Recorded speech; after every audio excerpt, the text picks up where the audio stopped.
Some games are a product of their time, while others adapt to both present and future. Back when it launched in 2019, The Outer Worlds could be seen as a bit of both. A startlingly accurate portrayal of what life under corporate rule could be, and perhaps to some extent, what we live under right now, exaggerated for laughs as it is. Admittedly, its first DLC, Peril on Gorgon, doesn't do much to innovate on that formula, but sometimes a solid foundation is all you need for a great follow-up.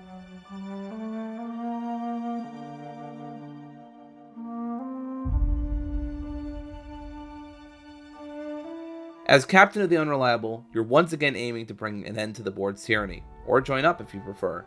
Peril on Gorgon begins wherever you left off in the main title's story, with a request to smuggle a parcel on board your battle-worn ship.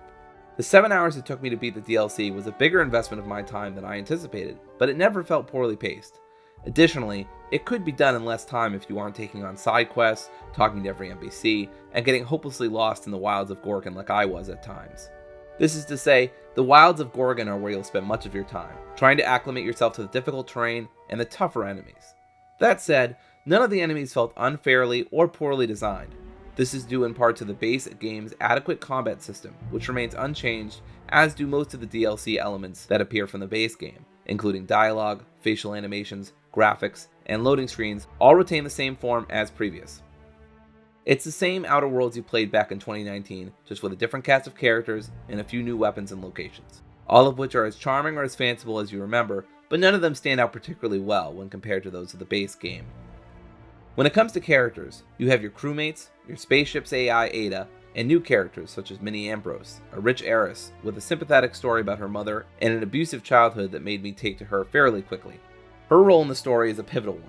She's hiring you for a mission to Gorgon and to inspect a long-abandoned Spacer's Choice facility.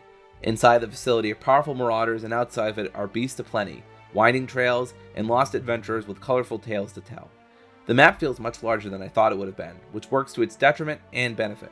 There were times I became frustrated by mountains constantly getting in the way of my objectives, but there were other moments where there was obvious care taken by the designers to make a compelling and enjoyable world to explore in this DLC.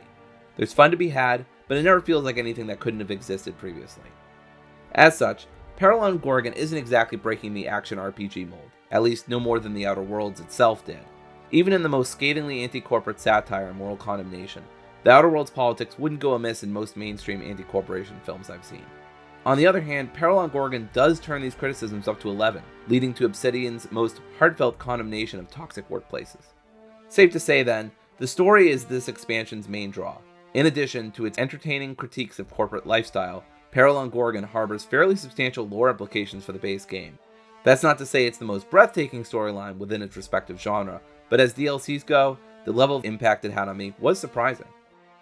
A lot of the story's impact is carried by its colorful characters. Just hearing some of these voices again and living in this universe, as horrible as it can be sometimes, was a joy. Parvati in particular is a fan favorite, and Ashley Birch returns to bring her character to life. Felix was also excited for the pulp fiction gravitas of Gorgon, so I brought him along as well. They were both excellent companions throughout, always happy and willing to back me up. When outfitted with superior armor and armaments, they were also a decent help in a fight. Though, as tightly knit as our team was, we ran into our fair share of frustrations. Ironically, most of which are cracks seeming from the core experience rather than any of the DLC's additions. In one example, I found myself looking to fast travel to my next location. Unfortunately, Obsidian decided to make it so you can't fast travel when there are hostiles near you. This normally wouldn't be a problem, as you would simply kill the pesky creatures and then fast travel. Which brings me back to my earlier point. Some of these enemies are tough as nails.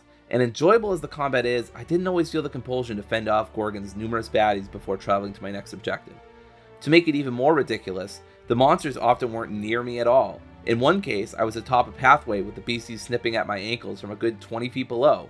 But it gets worse, as death often leads to a long loading screen, which themselves are gateways to areas you don't want to be in, thus leading you to yet another loading screen.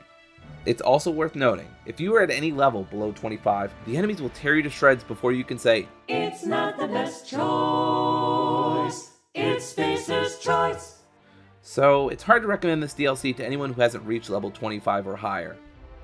If you can look past those minor faults, however, Peril on Gorgon is a fun ride that I wouldn't feel bad about recommending to anyone who enjoyed Outer Worlds.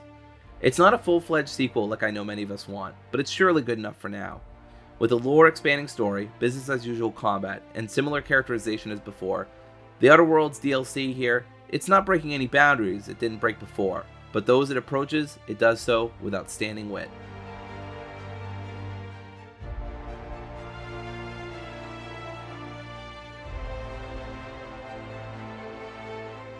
That was just one of many great reviews, previews, and essays on our channel. If you like what you just saw, maybe consider subscribing to be notified when new ones go live. You could also listen to our weekly podcast where we cover the latest video game news, and leave a like and a comment on this video if you feel so inclined.